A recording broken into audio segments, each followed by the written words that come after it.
There's your belt.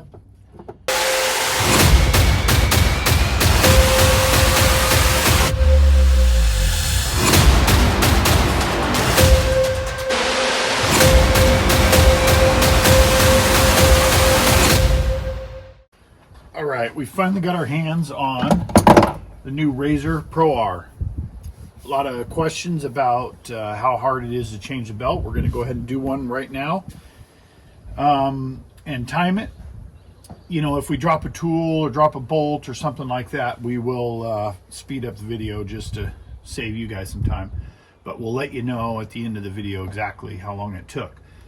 We did already do a rehearsal run. And that first run took about an hour. We'll tell you why in a minute. So this is a 4-seat model. So the back seats fold out of the way real easy, which is nice. And this goes, we'll get this up out of the way.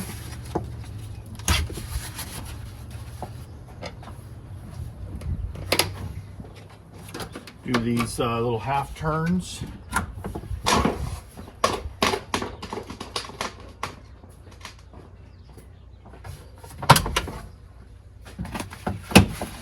If you have stock seats and don't have the belts running through the back of the seat, it's nice and quick. If you have aftermarket seats or seats bolted in, or your harness is going through the seats, obviously that's going to take a little longer.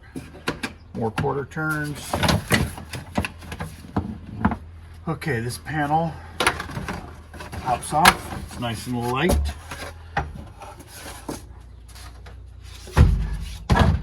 Lower panel pops out of the way, and there's an additional panel down here.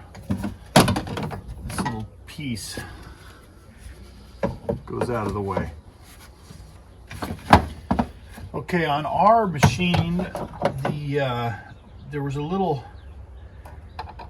wing nut thing to get this hose clamp off, but the wing nut part is missing. So we had to get a tiny screwdriver to loosen this hose and pop that off. And then to make things a little easier, we're going to pop off the bottom section too and just get it out of the way. You can do that without tools if the little wing nut part is still there, which on ours it is.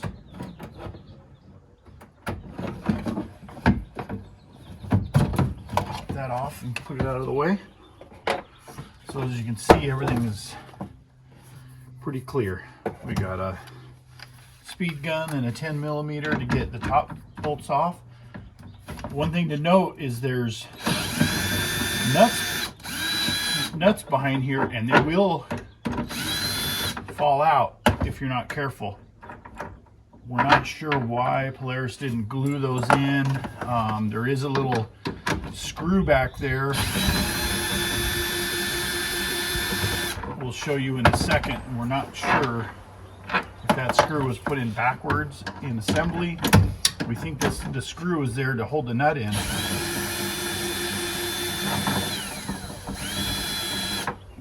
But on this car, it obviously doesn't.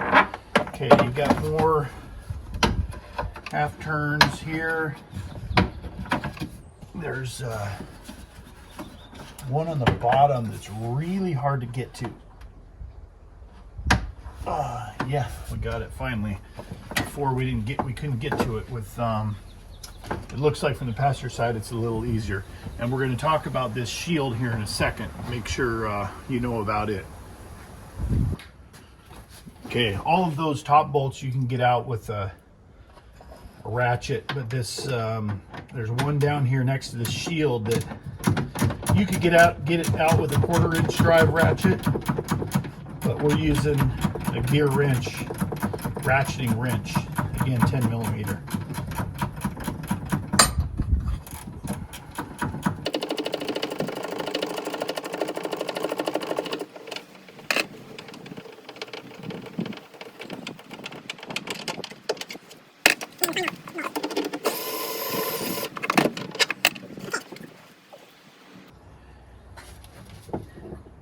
there's a shield. It's an aluminum, welded piece of aluminum in here that's shielding the gas tank in case a belt breaks or a clutch explodes. We don't know if it's on the 2-seat model or not. Probably is. But it made it really hard to pull this plastic cover out of the way. What we did is we pulled the shield out of the way and grinded down the weld, made it really smooth. So now our cover does pop out of the way. Still takes a little bit of force, but you can get it.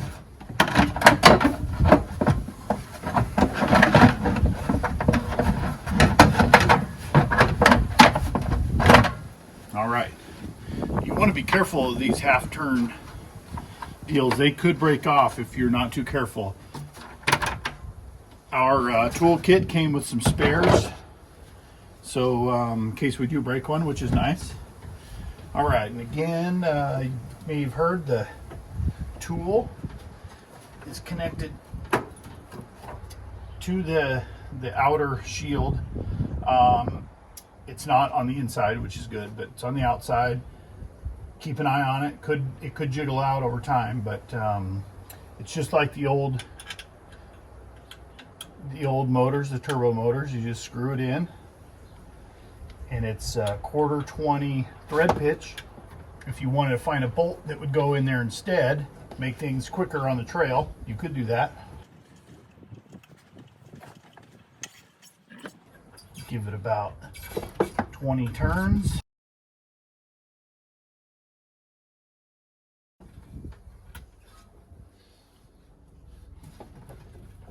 Spin off your belt.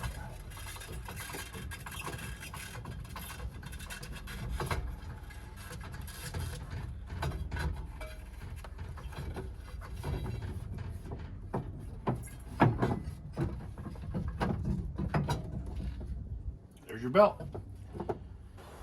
Okay, we're going to put the stock belt back on, obviously reverse order. Our engine was cool when we did this, so it definitely makes things a lot easier.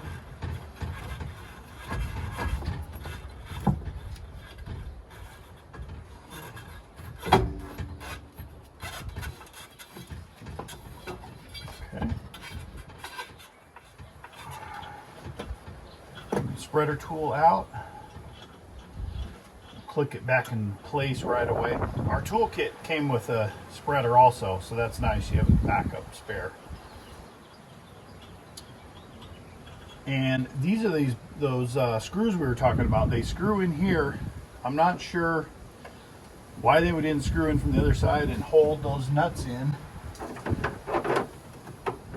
Clicks in there. Actually, we're going to click and put it in the other way.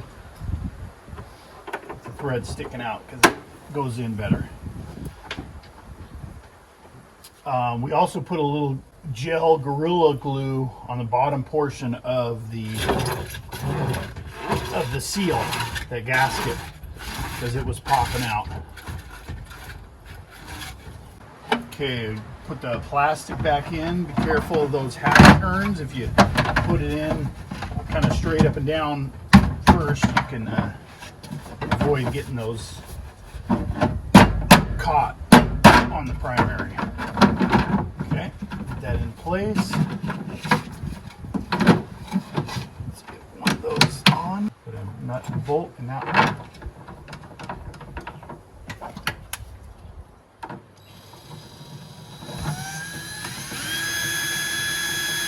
Run that in hand tight.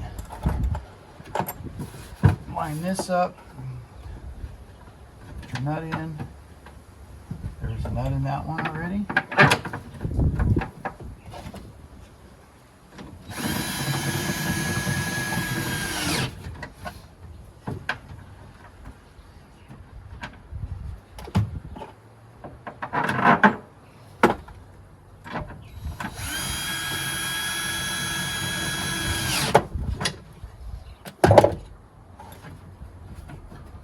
Okay, thankful that we need the ratcheting wrench for the nut stays in place. Definitely hard to see down there, but again, you need a 10 millimeter to take off your cover. The toolless guys are at the bottom. This one at the very bottom is really hard to get to. If you had, if your engine was hot, there's some water lines right here. It'd be almost impossible to work with until those water lines cool down. Okay, let's get that bottom one turned in. We'll do it by hand first until it tightens up, and then we'll put our bracket on there. Start this one.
Tighten that back up by hand. This is that ducting that runs all the way to the front hood.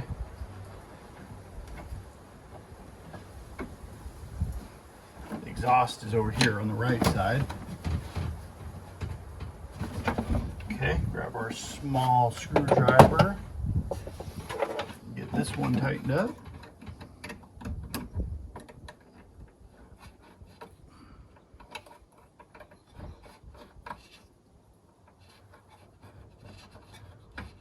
I mean, that's credit card size small.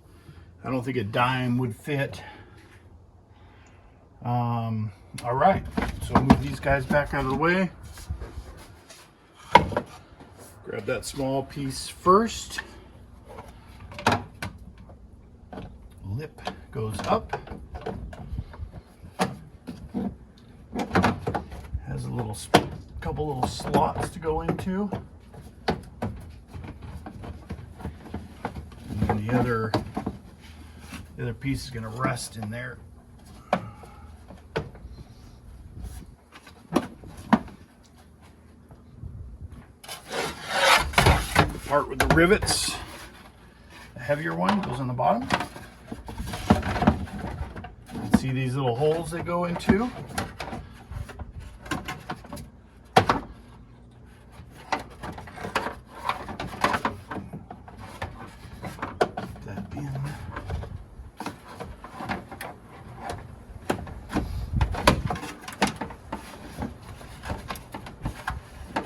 Half turns. Get the belt out of the way. Let's see if we can get this half turn on from over here. Yep. All right, and the final, little final. Get this one in there. You gotta be careful. These things are fragile. They're simple, but they're fragile. Okay. Pop the seats back up.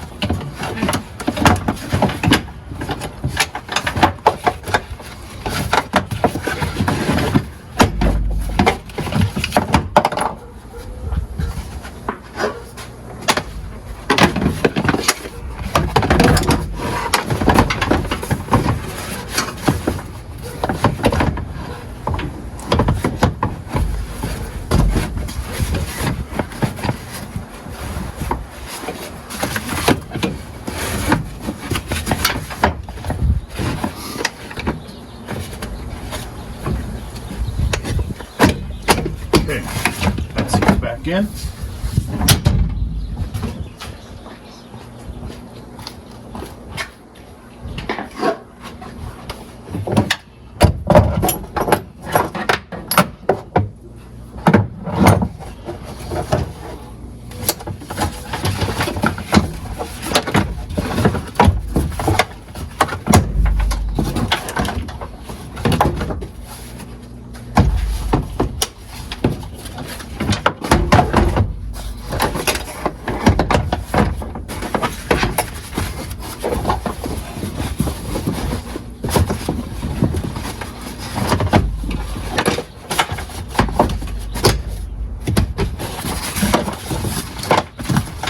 All right, back on the road.